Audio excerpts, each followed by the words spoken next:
Olá, eu sou o professor Ivan Cláudio Guedes, seja muito bem-vindo ao meu canal. Este é o quarto e último vídeo em que eu vou tratar das questões do concurso da Prefeitura de Guarulhos, o último concurso que nós tivemos, e aí o próximo vídeo, é o último vídeo desta série, e aí vai ser sobre as redações. Então neste vídeo aqui, nós vamos ver as questões de 51 até 60, que trata de conhecimentos pedagógicos e de legislação.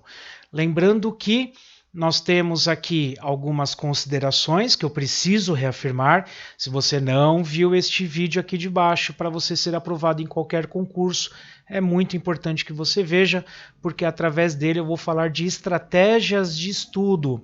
É muito importante que você tenha estratégias de estudo. Através de estratégias, como estudar, como aprender, aí você realmente vai fazer um bom concurso. E aqui do lado você pode ver um outro folder, que é o Estude com Sucesso, o desafio de 28 dias. É um curso específico de como estudar para concurso público. Independente da sua carreira, a gente precisa ter método para estudar.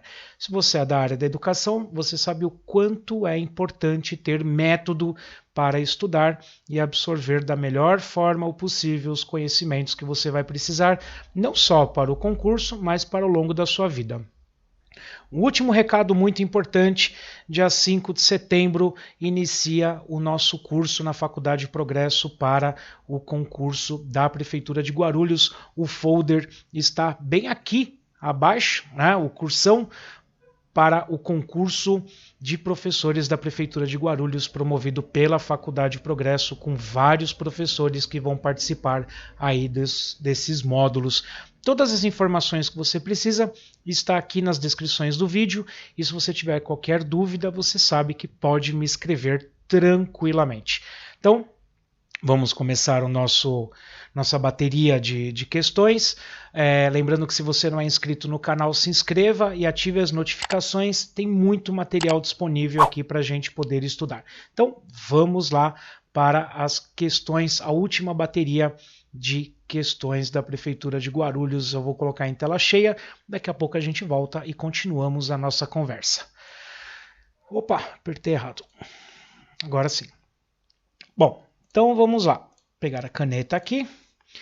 Na sala de aula, há aluno que utiliza no seu processo de aprendizagem de matemática um procedimento pessoal de cálculo conhecido como representação gráfica espontânea.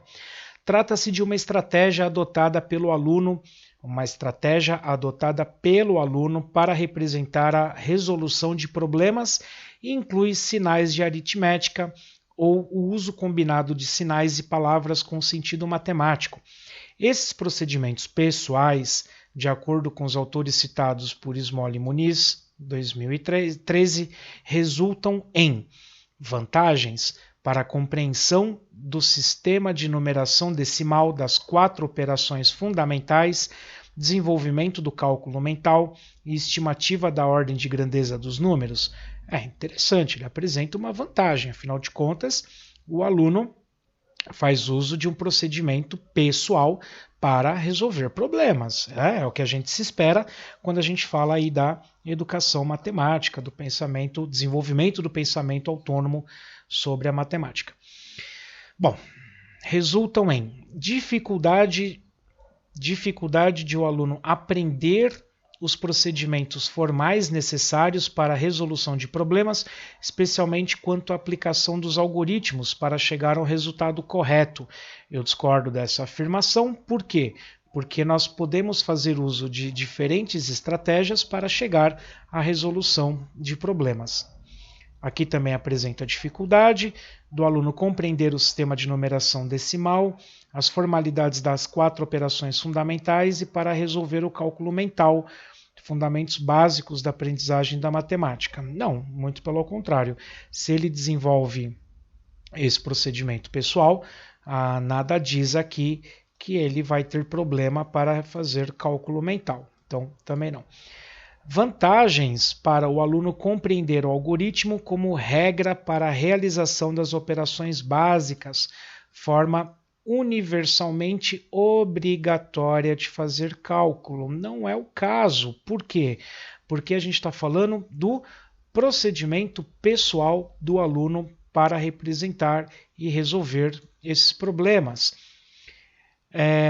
E por fim, dificuldades para o professor ensinar matemática a este aluno, porque a disciplina implica formalidades que exigem tempo para os alunos desenvolver o raciocínio. Não, questão relativamente fácil, né? É só você lembrar aqui da autonomia intelectual que o aluno deve possuir e de diferentes estratégias para a gente chegar no resultado de um problema matemático. Então vamos lá. Questão número 52. Analise os saberes relacionados em publicações da Secretaria Municipal de Educação de Guarulhos indicados a seguir. Diferenciar os comportamentos saudáveis dos prejudiciais para si mesmo e para os outros, sexuais, uso de drogas, violência física, psíquica, etc. Reconhecer a importância de buscar esclarecimentos e informações sobre a sexualidade na escola, na família ou com um profissional especializado. Defender-se de vínculos nos quais se sinta manipulado ou explorado. Reconhecer a importância do consentimento mútuo para trocas afetivas, toques, apertos de mão, abraços e beijos, correspondentes aos diferentes tempos da vida, esclarecendo e prevenindo o abuso sexual. Esses temas previstos no currículo do Sistema Municipal de Ensino, Sistema Municipal de Guarulhos, dizem respeito a garantia de direitos das crianças e adolescentes e a prevenção às diversas formas de violência. Parece ser uma alternativa correta, parece ser uma alternativa interessante dentro desses contextos aqui. Defesa das crianças e dos adolescentes vítimas de violência, pela qual a escola é uma das instituições responsáveis. Defesa das crianças e dos adolescentes vítimas de violência, ou seja, elas já foram vítimas da violência, pela qual a escola é uma das instituições responsáveis. Não, a escola não é uma instituição responsável. Tudo bem, aqui está dizendo uma das, né? Aí entra conselho tutelar, aí entra outras instituições. Mas aqui não se trata do mecanismo de defesa, né? E aqui não dá a entender que elas já foram vítimas.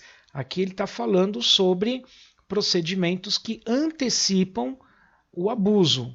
Então eu tiraria essa daqui. Formação continuada do professor responsável na unidade escolar pelo encaminhamento de alunos ao conselho tutelar. Também não. Por quê? Isso daqui são habilidades, são questões aqui que cabe aos alunos e não ao professor. Orientação específica para funcionários que atuam na área externa da escola municipal. Também não. Aqui está falando do aluno. Orientação a ser dada aos pais dos alunos, incluídas nos projetos planejados em conjunto com a comunidade, não. Está falando do aluno. Então, a garantia do direito das crianças e adolescentes à prevenção de diversas formas de violência, alternativa A. Adiante.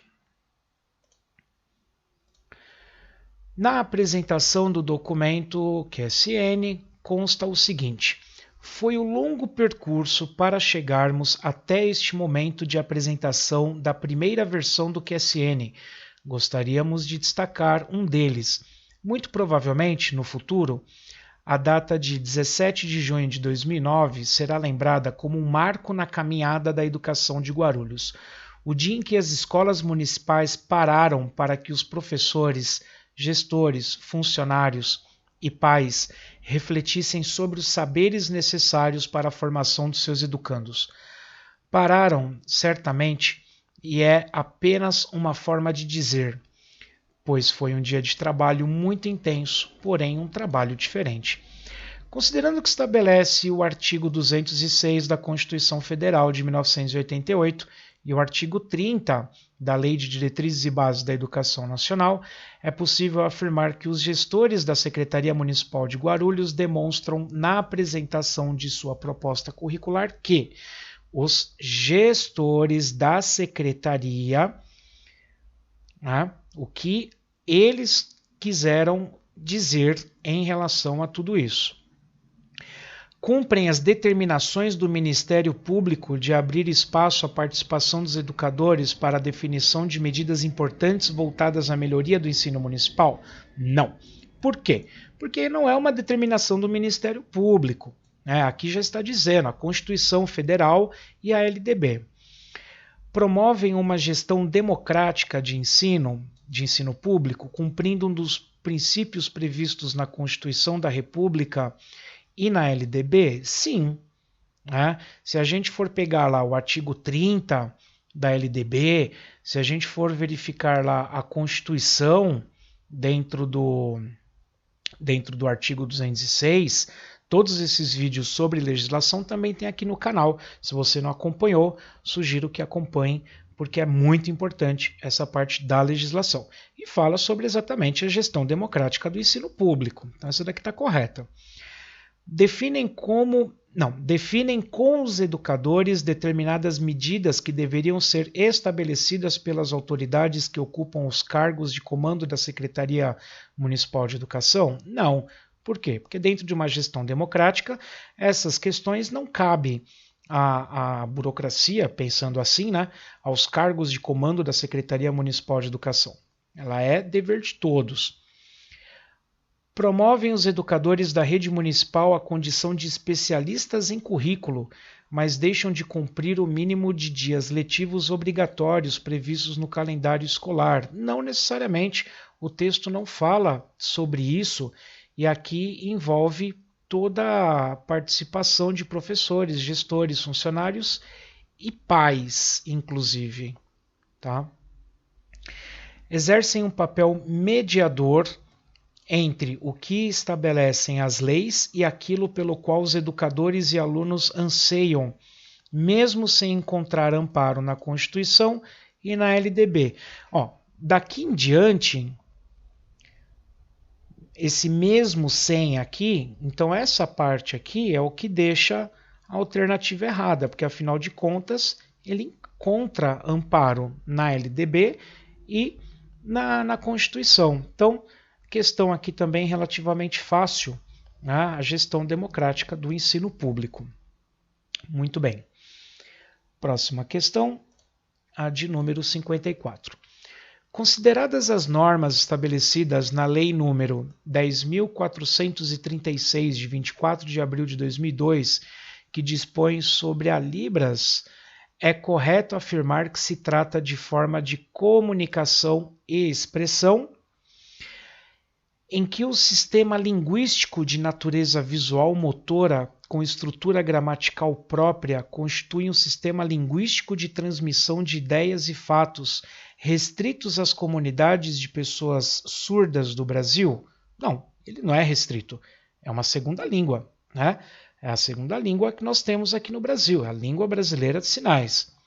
Então não é restrito somente a surdo, entendo eu.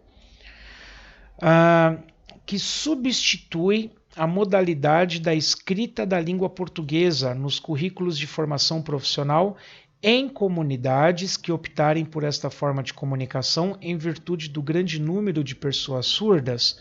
Pode ser, Vamos deixar essa daqui de lado. Em que o sistema linguístico de natureza visual motora com estrutura gramatical própria constitui um sistema linguístico de transmissão de ideias e fatos oriundos de comunidades de pessoas surdas no Brasil?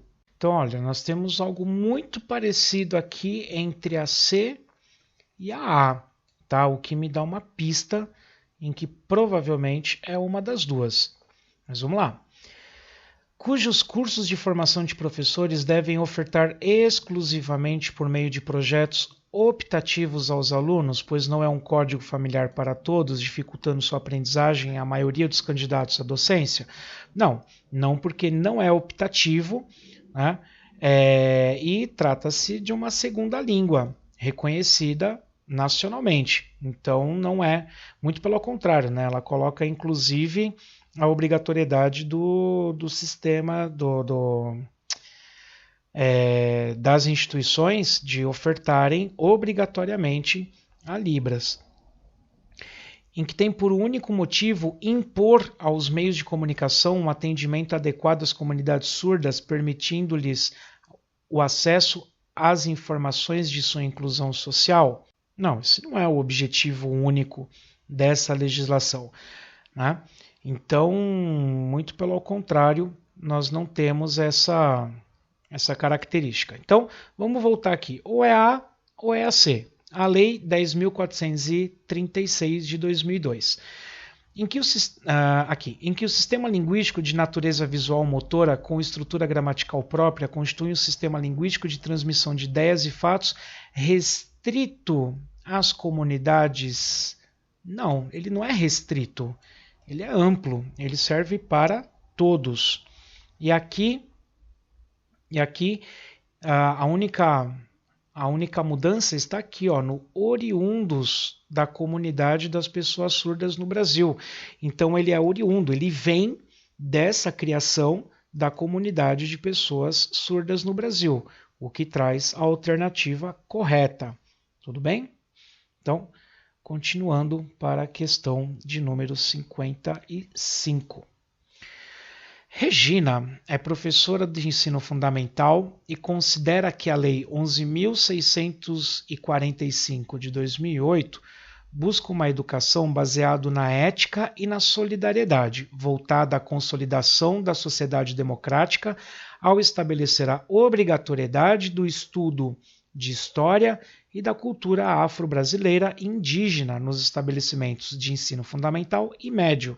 Para tanto, a referida lei que tal estudo será ofertado por meio de uma única disciplina abrangendo os dois conteúdos mencionados, desenvolvido obrigatória e exclusivamente por meio de projetos, incluindo a participação daquelas comunidades, trabalhando unicamente na disciplina de História para evitar a sobreposição de disciplinas com os mesmos conteúdos, de matrícula optativa para os alunos e de oferta obrigatória em todas as redes de escolas públicas e privadas, etapas e modalidades definidas em lei, ministrado no âmbito de todo o currículo escolar, em especial nas áreas de educação artística e de literatura e história brasileiras. Então, muito bem, vamos lá. Aqui nós estamos falando da obrigatoriedade do estudo da história e da cultura afro-brasileira e indígena. Essa legislação ela vai alterar a LDB, que coloca essa obrigatoriedade. E aí nós temos o seguinte, isso não é ofertado em uma única disciplina, tá?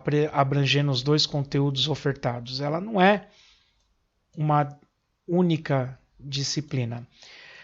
Desenvolvido obrigatório e exclusivamente por meio de projetos, incluindo a participação daquelas comunidades, não necessariamente, eu não preciso que tenha a obrigatoriedade da participação das comunidades. Trabalhando unicamente na disciplina de História, não. Tá? Não, porque isso vai muito além apenas da história. Ele é um conteúdo interdisciplinar. Várias disciplinas aqui trabalham com o estudo da história e da cultura. Aqui entra a parte da cultura, entra artes, língua portuguesa, a própria geografia, enfim. Que mais? A matrícula optativa para os alunos, isso daqui foi reproduzido do ensino religioso.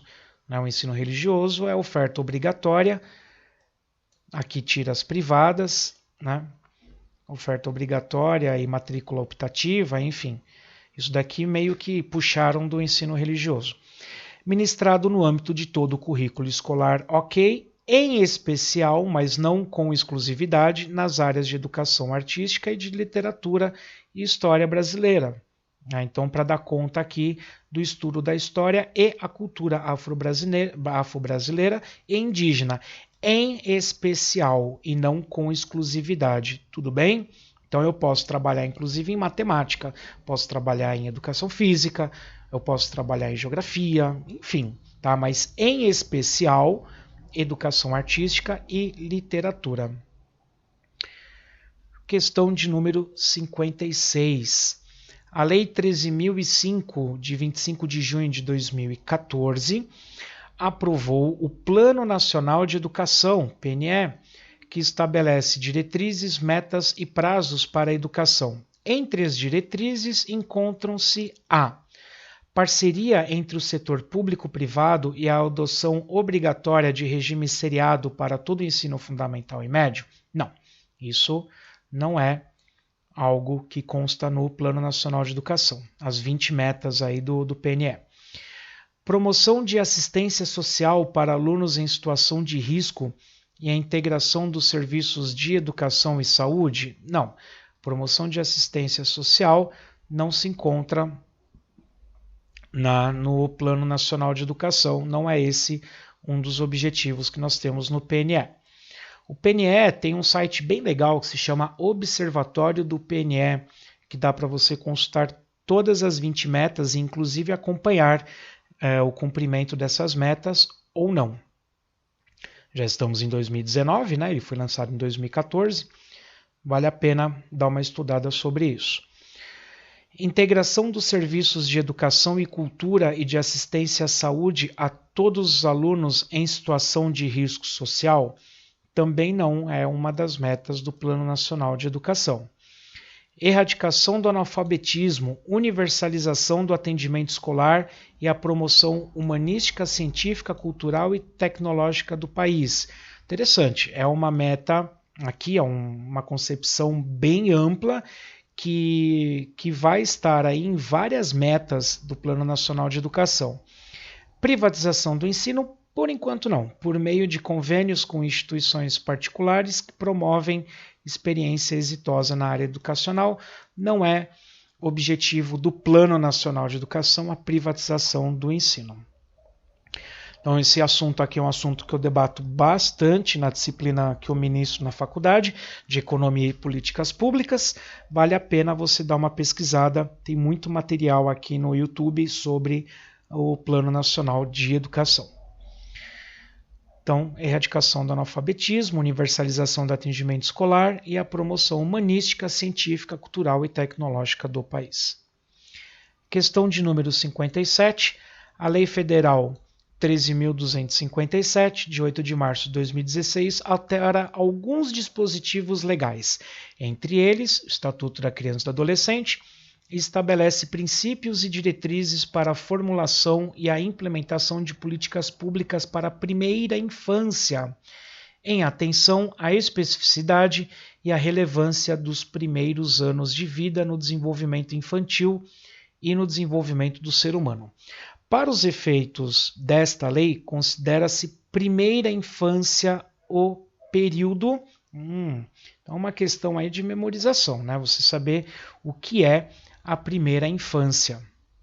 Então, de 1 mês a 4 anos, não é isso que consta na legislação. Os primeiros 6 anos completos, seria essa daqui. De 0 a 3 anos, de 0 a 4 anos, de 0 a 5 anos. É uma questão de memorização, aí realmente não tem como dar dicas, né, para você chutar ou refletir sobre essa questão. Então, quando a gente for lá consultar a lei, a gente vai ver que no artigo 2º, tá? Então, eu vou colocar aqui com a minha letra de ensino fundamental 1. No artigo 2º, nós vamos ver o seguinte: para efeitos desta lei, considera-se a primeira infância o período que abrange os primeiros 6 anos completos ou 72 meses de vida da criança. Vale a pena dar uma lida nessa lei. Essa lei é uma lei relativamente curta, né? São 43 artigos e ela altera várias legislações aí, mas o que vai nos interessar neste quesito é o Estatuto da Criança e do Adolescente. Ela altera vários artigos do Estatuto da Criança e do Adolescente, que você acompanha completo aqui no canal, uma playlist só sobre o Estatuto da Criança e do Adolescente. Tanto a lei seca, quanto as alterações do ano de 2019, com as devidas explicações. Bom, então os primeiros 6 anos completos. Próxima questão.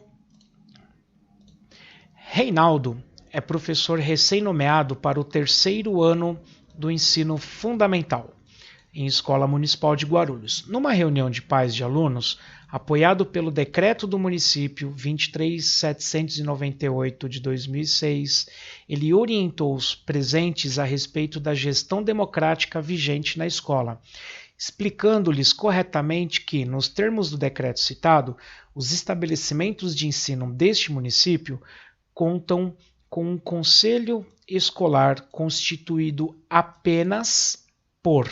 Bom, aí eu também preciso consultar a legislação. A legislação municipal é algo que eu preciso decorar, né? É algo que eu preciso saber, então não tem como eu colocar nenhuma indicação aqui de chute, digamos assim. Tem que ler a legislação. Então, representantes de pais, de professores, de gestores e de aluno maior de 16 anos, da qual a escola a qual o conselho se encontra vinculado. Eu consigo eliminar essa porque o aluno com 16 anos ele não está mais na escola municipal, né? Vamos combinar que escola municipal, a grosso modo, ela atende a educação infantil e ensino fundamental 1. Ah, mas tem a EJA. Então, mas eu não colocaria uma norma dessa justamente porque o grosso do município atende o ensino fundamental 1 e educação infantil. Funcionários e alunos da própria escola junto à qual se encontra instituído? Sei, eu teria dúvidas, né? Eu deixaria de lado. Pais e representantes de funcionários da administração direta? Não colocaria dessa forma, porque eu estou falando de gestão democrática, tá? Eu falei que não teria chute, mas dá para fazer algumas eliminações. Uma delas é pensar na gestão democrática. Então, dessas alternativas aqui, qual que mais me apresenta uma concepção de democracia? Representantes da comunidade da escola e da Secretaria Municipal de Educação. Acho que está faltando alguma coisa aí, né? Representação de pais, alunos maiores de 18 anos e de integrantes de servidores públicos municipais da administração direta.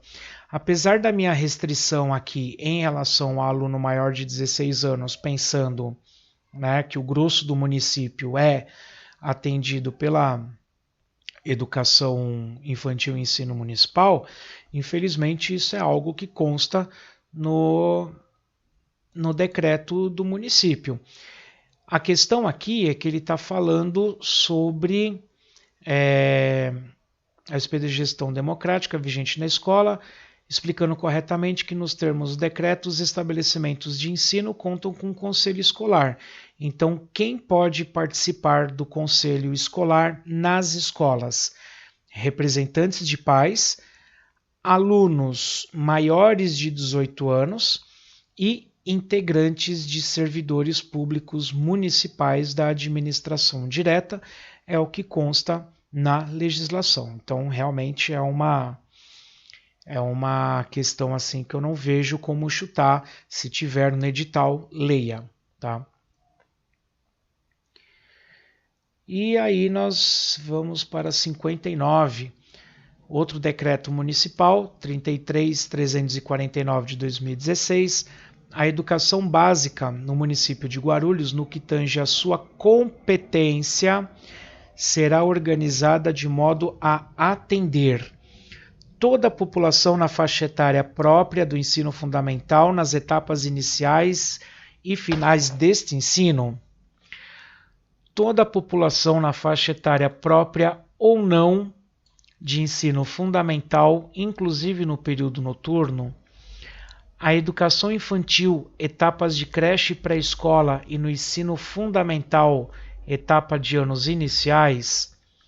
A população de creche e pré-escola, cabendo ao Estado atender todo o ensino fundamental. A educação infantil, o ensino fundamental de 9 anos, a educação de jovens e adultos e o ensino médio. Então vamos lá. Bom, eu não conheço o decreto municipal. Tá? Não li o decreto municipal, não sei do que se trata, mas eu conheço um pouco da LDB. E eu sei que a educação infantil e os anos iniciais do ensino fundamental fica com o município. Os anos finais do ensino fundamental, ou seja, o ensino fundamental 2 e o ensino médio, fica com o Estado. Então aqui não é competência do município o ensino médio, então não é alternativa E, né? Cabendo ao Estado atender todo o ensino fundamental, também não. Por quê? Porque as séries iniciais do ensino fundamental, isto é, do primeiro ao quinto ano, é do município. Então, não. A educação infantil, ok. Creche pré-escola, ok. E o ensino fundamental, etapas dos anos iniciais, ok. Toda a população na faixa etária própria ou não de ensino fundamental, inclusive no ensino noturno. Quando eu coloco o ensino fundamental aqui, eu posso estar colocando do primeiro ao nono ano, não estou especificando, então não é essa. Toda a população na faixa etária própria do ensino fundamental nas etapas iniciais e finais deste ensino, também não é. Então, alternativa C. E por fim, a última questão. Um professor que ingressa no quadro do Magistério Municipal de Guarulhos poderá assumir classes na modalidade EJA, Educação de Jovens e Adultos, devendo saber que ela está estruturada nessa rede de ensino de acordo com a Portaria 95 de 2014 em... E agora, hein? Também é uma questão aqui bem específica em que fica a dica, precisa fazer uma leitura. Então vamos lá, são quantos ciclos de aprendizagem? Nós temos 4 ciclos de aprendizagem. Ciclo 1, 2, 3, 4, com duração de 1 ano e meio ou 3 semestres letivos cada um, prevendo períodos de recuperação de até 1 semestre letivo ao final de cada ciclo. São 3 ciclos de aprendizagem, ciclo 1, 2 e 3, com duração de 1 ano e meio ou 3 semestres letivos cada um, com a possibilidade de recuperação de até 1 semestre letivo ao final de cada ciclo. 2 ciclos de aprendizagem, ciclo 1, ciclo 2, com duração de 1 ano e meio ou 3 semestres letivos cada um, com possibilidade de recuperação de até 1 semestre letivo ao final de cada ano. 2 ciclos de aprendizagem, ciclo 1, com duração de até 2 anos ou 4 semestres. Ciclo 2, com duração de 2 anos ou 4 semestres, com a possibilidade de recuperação de até 2 semestres letivos ao final de cada ciclo. Ou 3 ciclos de aprendizagem, ciclo 1, 2 e 3, com duração de 2 anos ou 4 semestres letivos cada um, prevendo recuperação de 1 ano letivo ao final do curso. Então, o que diz a Portaria 95 de 2014? Então, só para você ter uma ideia, tá? Eu vou abrir aqui rapidinho a Portaria 95 de 2014.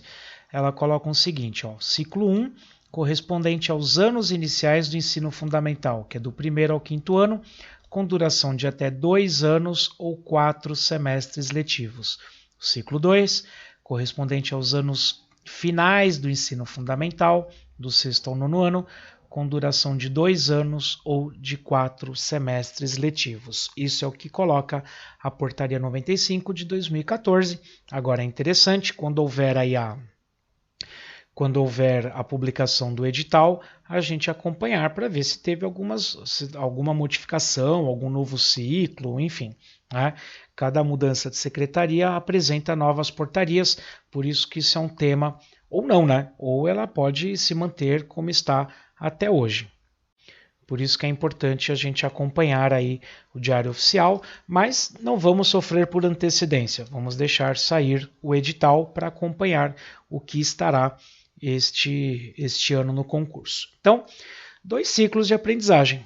O ciclo 1 com duração de até 2 anos ou 4 semestres e o ciclo 2 com duração de 2 anos ou 4 semestres com a possibilidade de recuperação em até 2 semestres letivos ao final de cada ano. Muito bem, então nós tivemos aí o nosso ciclo de simulado com os conhecimentos pedagógicos. Eu espero realmente que tenha sido útil. No próximo e último vídeo deste simulado nós vamos falar sobre as redações, ou melhor, a redação, né? O que caiu na redação e quais seriam as minhas orientações para que você fizesse uma redação nota 10, ok? Se este vídeo foi útil, por favor, não se esqueça do like. Veja agora todos os links aqui abaixo para que possa ajudar nos seus estudos. Qualquer dúvida, crítica ou sugestão será muito bem-vinda. Nos vemos no próximo vídeo. Um forte abraço e até o próximo.